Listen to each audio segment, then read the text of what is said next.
Salve e benvenuti nel mio canale. Oggi andrò a restaurare questa mola da banco manuale degli anni 30 o anche prima probabilmente. Questa mola ha un grosso problema, è mancante di un pezzo. Come funzionava? Era una mola da appoggiare su un banco, facciamo finta che questo è il bordo, da appoggiato così, poi qui aveva un'altra parte con una vite per un morsetto. Praticamente è saltato via un pezzetto di metallo che c'era la filettatura con la vite. Da come è usurato, guardate la manovella quanto gioco c'è, mangiata. Questa ha lavorato tantissimo, probabilmente era di qualche artigiano di strada. Cominciamo con lo smontaggio.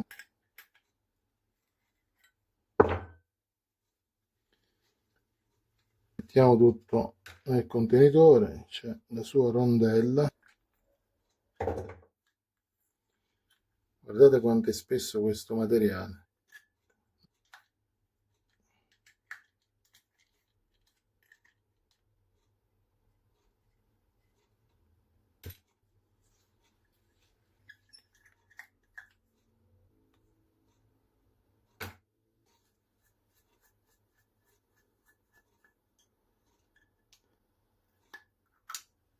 Purtroppo mai nessun marchio, vedete proprio un funzionamento semplicissimo. Tolto la molletta.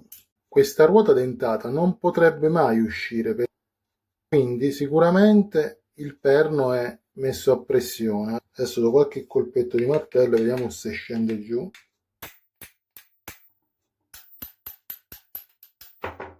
Vedete? Aveva queste righette per bloccarlo sull'ingranaggio e il pezzo adesso è uscito. Questo libera dalla molletta, dovrebbe uscire pure lui, ecco fatto. E questo è il blocco in solida ghisa. Adesso col solito diluente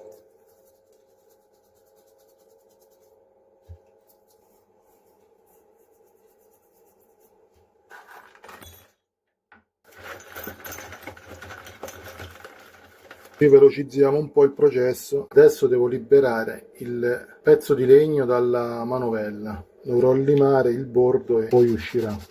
Credo che adesso ci siamo.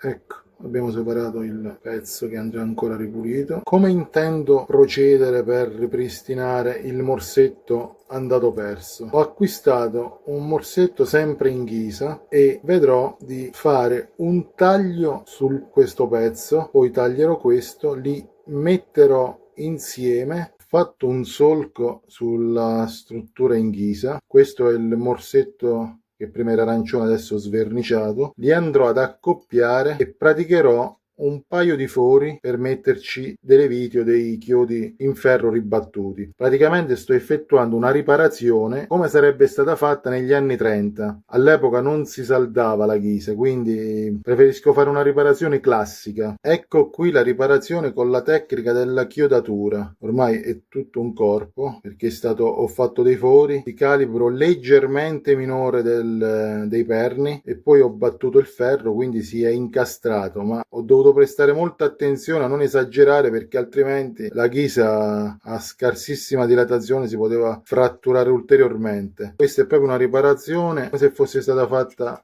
all'epoca, principalmente veniva fatta così. I fabbri comuni non saldavano queste cose, facevano i fori, mettevano dei perni in ferro dolce e li battevano. Infatti effettivamente ha un'ottima tenuta. Adesso lo renderò più uniforme, era in progetto un altro lavoro, un'altra lavorazione, quindi ho molato troppo e provvederò a richiudere questo solco e poi passeremo alla verniciatura.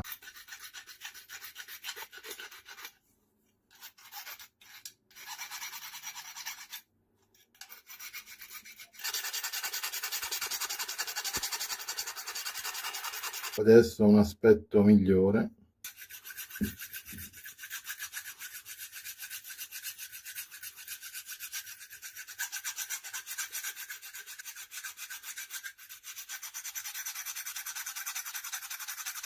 Ho provveduto a molare anche le teste dei perni che ho messo perché come si sono pressati, si sono dilatati dentro i fori, quindi non usciranno più. Hanno fatto un corpo unico. Ho rifinito con un po' di prodotto segreto. Restauriamo il manico in legno che ho provveduto a riempire con del legno e della colla e poi l'ho forato nuovamente centrato.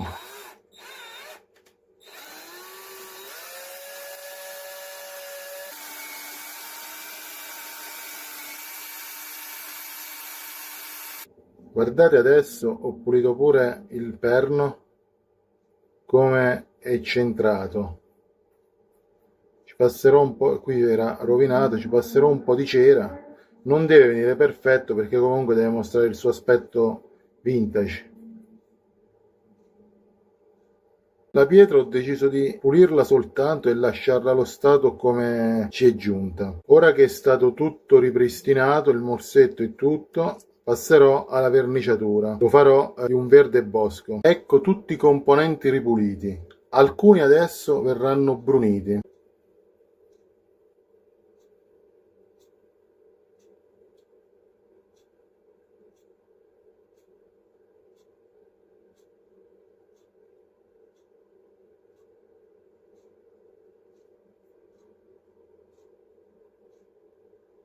Per le parti più piccole verserò un po' di brunitore dentro un contenitore e agiterò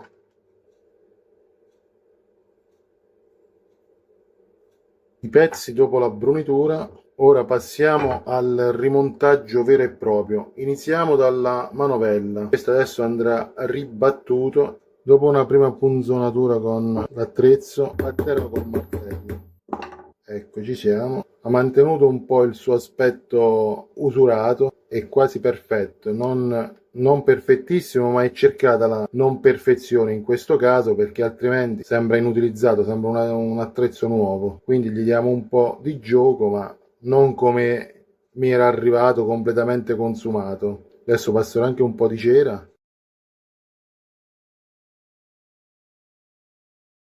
Andrò a trattare questo legno, gli conferirà un bel aspetto vissuto.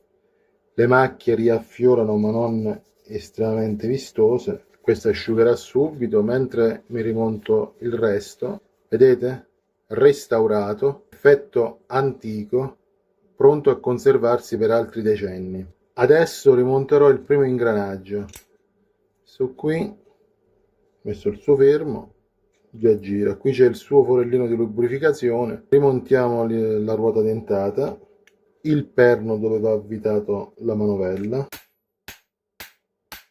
mettiamo del grasso, facciamo girare un po',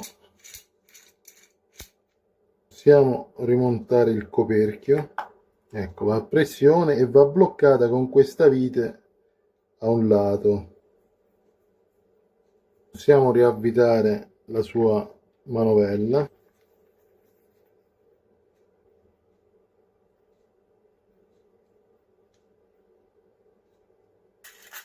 Comincia a riprendere vita. Adesso rimonto la ruota, introduco la rondella, blocco con la vite, rimonto l'appoggio. Questo è regolabile. Come si consumava la pietra bisogna avvicinarsi. Quando mi è arrivato montava questa vite esagonale con un attacco per cacciavite. Questo non è la sua originale, probabilmente negli anni è andata persa ed è stata sostituita. Questa è una vite già anni 60-70. Ne ho presa una proveniente da altri oggetti antichi che ho riparato, risistemata, un po' acciaccata ma funziona. Metto la rondella originale, la infilo e vedete, questo è il suo dato quadrato, proprio come si usava all'epoca. Adesso con una 8 regolo più vicino possibile alla pietra. Ecco qui.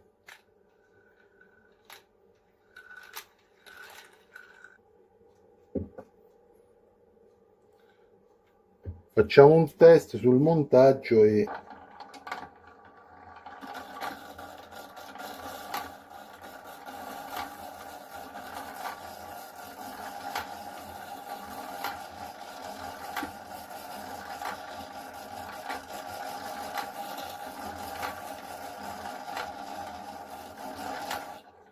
devo dire che per essere una pietra che gira un po' storta, il suo lavoro lo fa ancora.